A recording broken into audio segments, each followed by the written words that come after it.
இப்போ என் பிள்ளைக்குதான். என்ன உன் பையனை எலி மருந்து சாப்பிட்டானா? இல்ல டாக்டர், அவனுக்கு லூஸ் மோஷன். இது யாருமா? என் மாமியார் டாக்டர். சரி, பேர சொல்லு. சுபா. சுபாவா? என்னம்மா பார்க்க ஆம்பளை பையனாட்டா இருக்கான், பொம்பளை பேரை வச்சிருக்க? என் பேரு டாக்டர். உன் பேரை யாருமா கேட்டா? உன் பையன் பேரை சொல்லு. சரவணன். வீட்டுல நாங்க செல்லம்மா சரண் சரண் தான் கூப்பிடுவோம். நீ எப்படியோ கூப்பிட்டு தொலை. பையன் எப்படி வெளியே போறான்? கதவு திறந்து வச்சா போதும் டாக்டர், அப்படியே வெளியே ஓடிடுவான். அதனால நாங்க எப்பவுமே கதவை பூட்டியே வச்சிருப்போம். ஏமா நீ எப்பவுமே இப்படித்தானா? இல்ல டாக்டர், வீட்டுல நான் சுடிதார் நைட்டி எல்லாம் போடுவேன். வெளியே வந்திருக்கேன், அதனால புடவை கட்டியிருக்கேன். ஐயோ ராமா, உன் புருஷன் ஏன் விஷம் குடிச்சான்னு இப்பதாமா தெரியுது. பையன் சாப்பிட்டானா?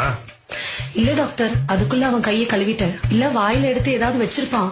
மா படுத்தாதம்மா, நானே டென்ஷன் ஆக கூடாதுன்னு பாத்துட்டு இருக்கேன். நீ போய் உன் புருஷன் வர சொல்லுமா.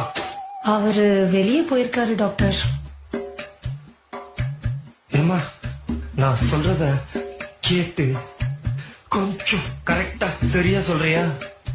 சரி டாக்டர். பையன் வயிற்றுக்கு ஏதாவது சாப்பிட்டானா? இல்ல டாக்டர், பால் மட்டும் குடிச்சான்.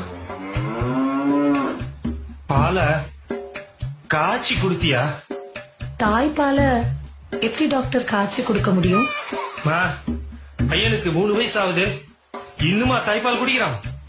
இல்ல டாக்டர், என் குடும்பத்துல எல்லா குழந்தைகளுக்கும் 5 வயசு வரைக்கும் கட்டாய தாய்ப்பால் கொடுக்கணும்னு எங்க மாமியார் சொல்லிருக்காங்க டாக்டர். ஆமாமா, இப்ப உன் குடும்ப கதையெல்லாம் எனக்கு ரொம்ப முக்கியம். ஏமா பையன் ஏதாச்சும் சாப்பிட்டானா? பால் தவிர ஆவின் பால் மாதிரி ஏதாவது சாப்பிட்டானா? ஆவின் பால்லாம் இல்ல டாக்டர், நாங்க ஆரோக்கியா தான் வாங்குவோம்.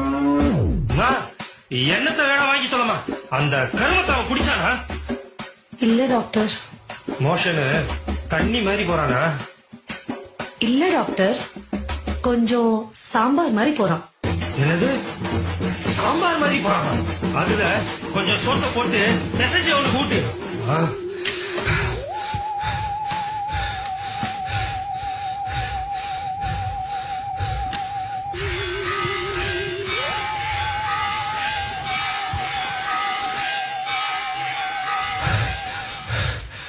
இவளை எப்படியாவது பேசி துரத்திடணும், இல்ல நம்மள சாவடிச்சிருவா.